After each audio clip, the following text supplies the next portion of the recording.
Shalom, my name is Mel Olinsky, and just yesterday I received my Aliyah visa for Israel, and I'm very excited. Back when I was a teenager, I visited Israel for the first time, and I fell in love with it even then. And then over the years from work, I was able to return to Israel and spend some time there. And each time I went, it was more difficult for me to leave. I really wanted to stay in Israel. But over the years, work and family obligations made it impossible for us to make the big move until recently when I retired and my wife and I decided that this is the time we're ready to go. When we started exploring the possibility of getting Aliyah to Israel, we discovered all the requirements, all the documents that were necessary, and it seemed overwhelming. I came across WRAI and reached out to them to find out what it would take to get our Aliyah visa and make the move. They were a tremendous help. I had an interview with them over Zoom.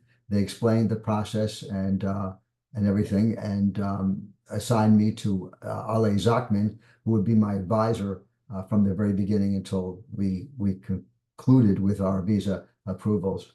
In getting a lot of the documents, I found that a lot of what I had wasn't acceptable. Either they were out of date or they weren't the correct form.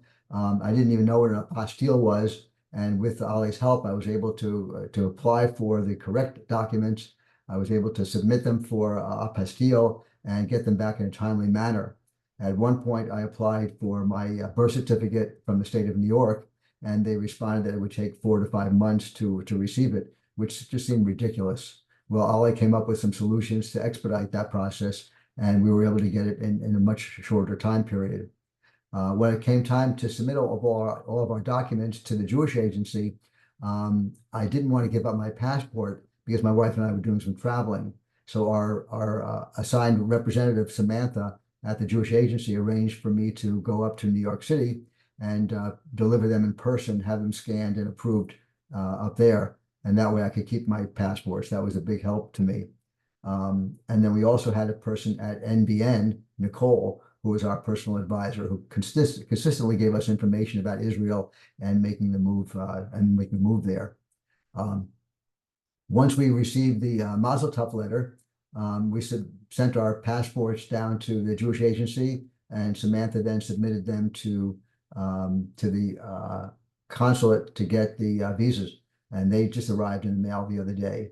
I can honestly say that without WRAI, without Ali's help, we never would have gotten this far. I think I would have been frustrated and maybe even have given up along the way because it would become so overwhelming to find the right documents, get them in a timely manner, get the apostilles approved, and submit everything for a visa. So I'm deeply indebted to Ali, to WRAI, and if any of you are interested in making Aliyah and need the support and assistance in expediting it, I encourage you to reach out to WRAI.